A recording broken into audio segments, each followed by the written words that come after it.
O ano era 2021. O mundo observava a China lutar contra um novo vírus, um inimigo silencioso e invisível. Ele se espalhou como um rastilho de pólvora, cruzando fronteiras com facilidade. O pânico aumentava a cada dia que passava. Governos lutavam, desesperados por respostas. Mas o vírus, ao que parecia, tinha outros planos. Este não era um surto comum. Este foi o começo do fim. O mundo prendeu a respiração. Noticiários inundavam, cada um mais alarmante que o anterior. O vírus, eles o chamavam de zunziloide.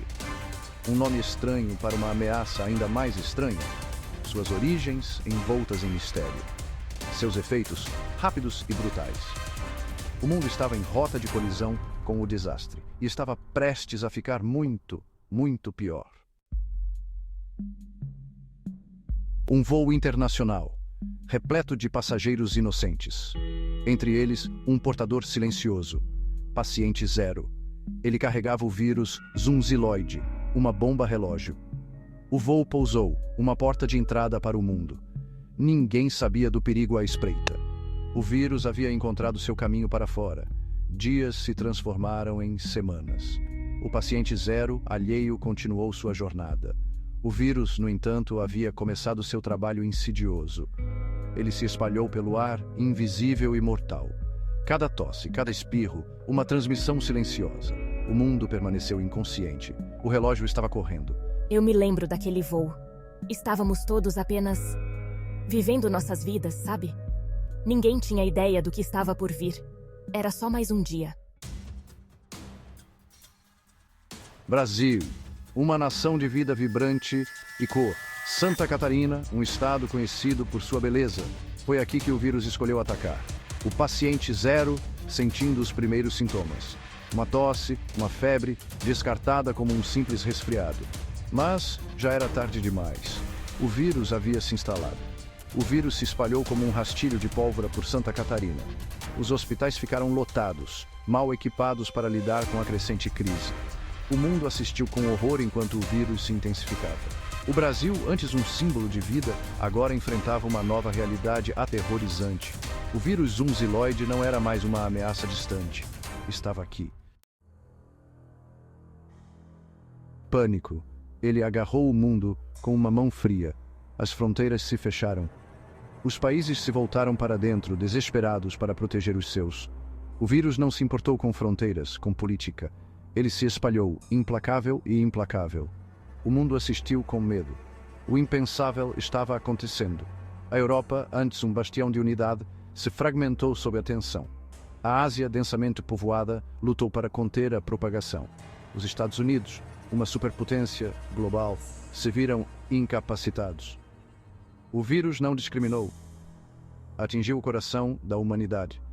Até mesmo o vice-presidente dos Estados Unidos, um símbolo de poder, sucumbiu ao vírus. O mundo estava em guerra com um inimigo invisível e estava perdendo. Seção 5. A supervacina. Um vislumbre de esperança? Em meio ao caos, um vislumbre de esperança surgiu. Empresas farmacêuticas, trabalhando incansavelmente, anunciaram uma descoberta. Uma supervacina, desenvolvida em tempo recorde, prometia imunidade. Um escudo contra o inimigo invisível. O mundo prendeu a respiração, ousando ter esperança. A produção em massa começou imediatamente. Protocolos de segurança, geralmente rigorosos, foram ignorados. O mundo exigiu ação.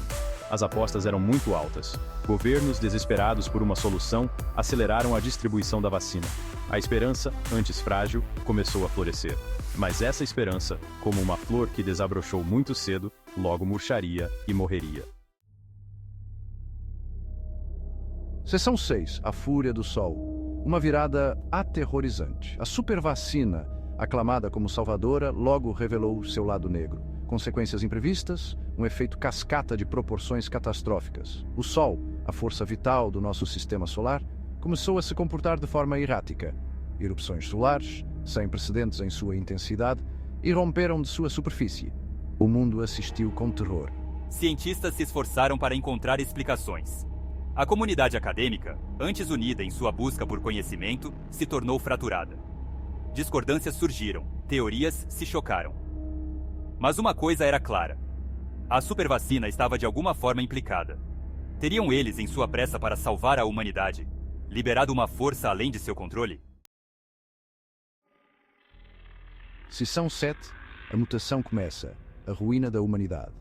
As erupções solares tiveram um impacto devastador na Terra. Comunicações interrompidas, redes elétricas sobrecarregadas. Mas o pior ainda estava por vir. A supervacina, projetada para proteger, começou a transformar o DNA humano. As pessoas mudaram, transformadas em algo diferente. Algo monstruoso. As mutações foram rápidas, brutais. A força física aumentou 10 vezes.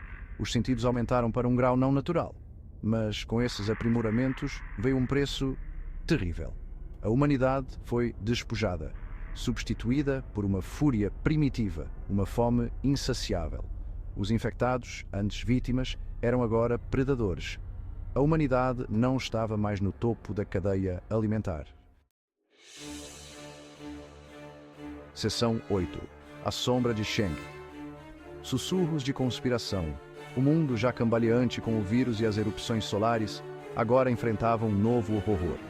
Humanos mutantes, movidos por um instinto primitivo, vagavam pela Terra. Em meio ao caos, sussurros começaram a surgir.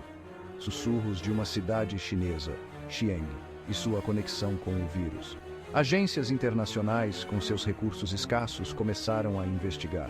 Xi'an era a fonte do vírus? Eles haviam desencadeado intencionalmente esse horror sobre o mundo? Ou era algo completamente diferente?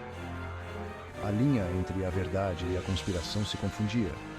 O mundo, desesperado por respostas, se agarrava a qualquer migalha de informação. Seção 9.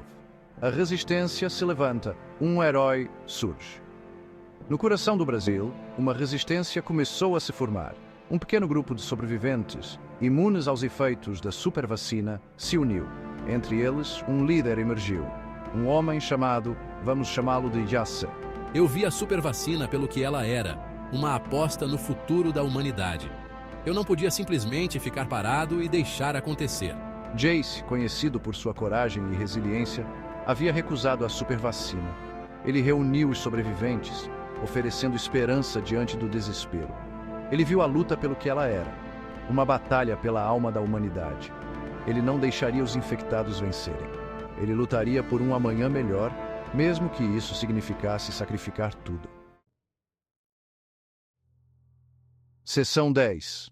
A última resistência de Brasília. Uma batalha desesperada.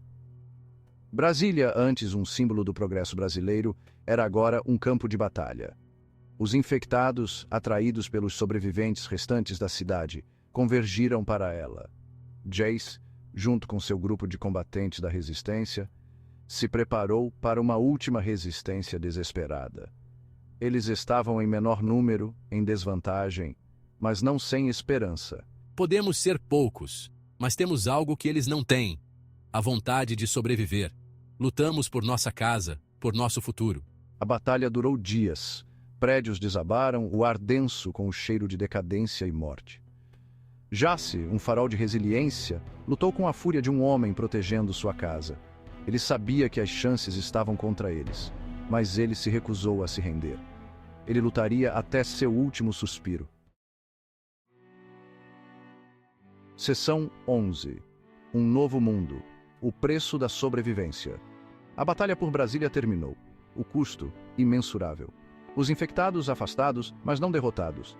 Jace, marcado mas não quebrado, examinou os destroços de sua cidade. O mundo que ele conhecia havia acabado.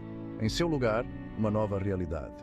Um mundo onde a humanidade se agarrava à sobrevivência por um fio. Apenas 1% da população humana permaneceu. Estamos dispersos, lutando para reconstruir em meio às ruínas. O vírus zunziloide e a supervacina remodelaram o mundo. A velha ordem havia acabado, o futuro incerto, mas em meio às cinzas, uma fagulha de esperança permaneceu. O espírito humano, embora abatido, não foi quebrado. A luta pela sobrevivência, por um amanhã melhor, havia apenas começado.